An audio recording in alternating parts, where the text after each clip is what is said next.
Olá, meu nome é Juliana Maximiano e eu sou orientada pelas doutoras Helena e Jéssica. E o meu trabalho consiste na avaliação da interação de nanopartículas de zinco carbonato apatita em células osteoblásticas. Os nossos ossos, eles contam com a matriz extracelular, e essa é dividida em duas porções. Na porção orgânica, que atribui a essa matriz uma característica de elasticidade, porque ela é constituída por colágenos tipo 1, proteoglicanos e glicoproteínas, e a matriz inorgânica, que atribui aos nossos ossos a característica de resistência. E ela representa 65% dessa matriz. E a gente pode destacar os íons de fosfato e cálcio, que são encontrados na forma de nanocristais de hidroxapatita. E a interação entre essas duas porções resulta numa matriz extracelular mineralizada, calcificada, que são os nossos ossos maduros propriamente ditos. Além da matriz extracelular, os nossos ossos eles contam com uma série de tipos celulares específicos, né? E eles são responsáveis por um evento muito importante, que é o remodelamento ósseo. Que esse remodelamento ósseo, ele ocorre de maneira natural e de maneira constante, visando a manutenção do nosso tecido ósseo. E a gente pode destacar as células responsáveis por esse processo, os osteoblastos, que eles são responsáveis pela etapa de formação e mineralização, os osteoclastos, que eles são responsáveis pela reabsorção óssea, e a gente tem os osteócitos, que media essas ações, que funcionam como vias sinalizadoras, né. No decorrer dos anos, doenças que acometem o sistema musculoesquelético, mais conhecidas como as injúrias ósseas, elas acabam fazendo ser deficiente esse processo de remodelamento ósseo, o que acaba interferindo diretamente na qualidade e na expectativa de vida das pessoas, né. Isso pode acontecer através de eventos traumáticos, onde ocorre uma perda de massa óssea muito grande, doenças congênitas, doenças musculoesqueléticas e fraturas. E isso cada vez mais corrobora a necessidade de pesquisas dentro da medicina regenerativa para o desenvolvimento de tratamentos que auxiliem no reparo ósseo, né. Então a gente pode destacar a produção de biomateriais, que elas têm a função de recuperar funções biológicas totais ou parciais, substituir ou reparar tecidos em falta. Pensando nisso, foi desenvolvido no laboratório de química do CPPF a zinco carbonato apatita, que são enxertos sintéticos similares à composição química dos ossos, que apresentam biocompatibilidade, bioatividade, osteocondução, biofuncionalidade e baixa toxicidade.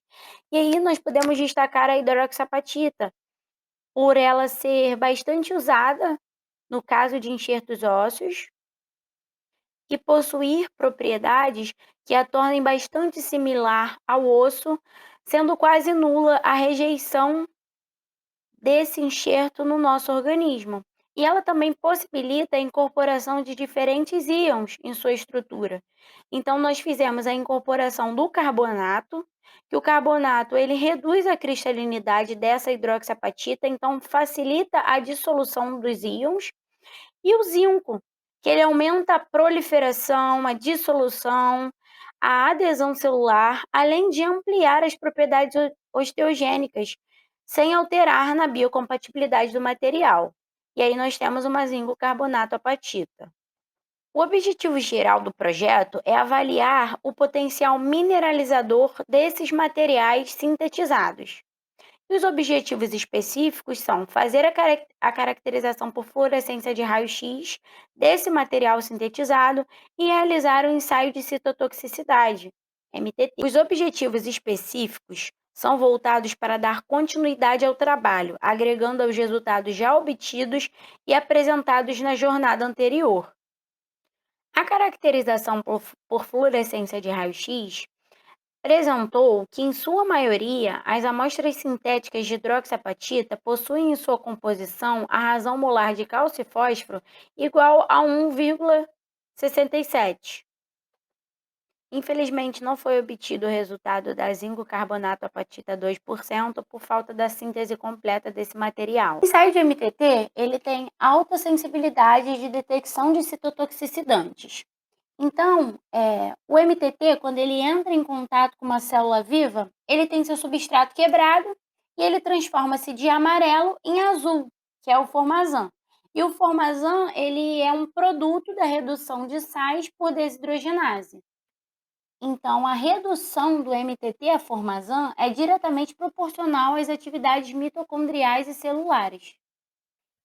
A metodologia do ensaio de citotoxicidade consiste no cultivo celular, que ele é feito uma semana antes, em que a gente tem o descongelamento celular, a gente tem a tripsinização celular e a gente tem a manutenção celular, a troca de meio. E aí é usado a célula FOSH, o meio de cultura é o Demenhai, com 10% de soro fetal bovino, e ela é sempre incubada a 37 graus com 9% de CO2.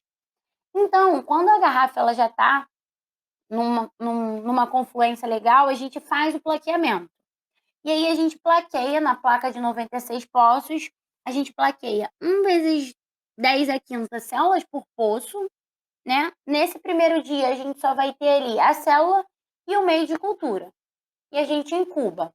Nesse primeiro dia também a gente prepara o extrato, porque antes da gente usar o extrato ele precisa ficar 24 horas no orbital. Então a preparação desse extrato é feita no tubinho de material, onde tem meio grama de material, é meio grama de material para 5 ml de meio. E aí a gente vai e coloca lá no orbital e fica lá por 24 horas. No dia seguinte, no dia 2, a gente vai fazer a exposição do nosso extrato para essas células. Então a gente vai centrifugar esse tubo a 4.000 RPM por 10 minutos e aí a gente vai obter o sobrenadante em cima e o material embaixo. A gente só vai utilizar esse sobrenadante, né? Porque o contato é indireto, né? A gente não coloca o material direto nas células, é um contato indireto pelo extrato, o extrato que entra em contato com as células. Então a gente transfere todo esse sobrenadante para um novo tubo, e aí desse novo tubo a gente retira lá o meio que a gente botou nas placas, porque no dia anterior só vai ter célula e meio, a gente retira tudo dessa placa e adiciona os seus respectivos extratos na placa. Feita a exposição, no terceiro dia, a gente vai e descarta tudo que tem nessa placa, adiciona o MTT nessa placa, incuba por 6 horas. Após essas 6 horas, a gente descarta todo o MTT da placa e adiciona 150 microlitros de DMSO em cada poço. E aí a gente deixa lá no orbital agitando por 30 minutos. Após esses 30 minutos, a gente vai pegar 70 microlitros de cada poço e plaquear novamente, passar novamente por uma placa limpa de 96 poços, e aí a gente vai realizar a leitura no espectrofotômetro para obter o resultado. E o resultado que obtivemos foi esse gráfico, né, esse teste de viabilidade celular, onde ele descarta a interferência dos íons incorporados na hidroxapatita, descarta que esses íons interfiram na viabilidade celular. Então, nós podemos concluir que foi possível identificar o teor dos elementos químicos presentes na amostra através do FRX, que em sua maioria as amostras possuem em sua composição a razão molar de cálcio e fósforo igual a 1,67 e a incorporação dos íons carbonato e zinco não interfere na viabilidade celular.